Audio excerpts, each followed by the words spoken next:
Sayı. Bir dakika.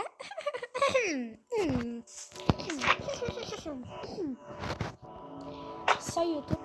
Bugün Minecraft'ta ne işe yaradığını bilmediğim şeyleri göstereceğim. Ne işe yaradığını siz gösterirseniz sevinirim. Onların ne işe yaradığını biliyorum ama nasıl kullanıldığını bilmiyorum. Ya nasıl kullanıldığını biliyorum ama yani neden olduğunu bilmiyorum. Yani böyle denildi. Mesela bu. Fener balığı çömlelik. Mesela bu ne? Bu ne çıkıyor? Gün ışığı dedektörü. Bu ne? Işık mı topluyor bu? Işık mı ya? Işık mı topluyor bu? Bu yani tek oyun yani.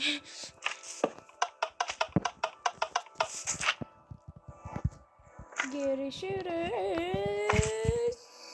Goodbye.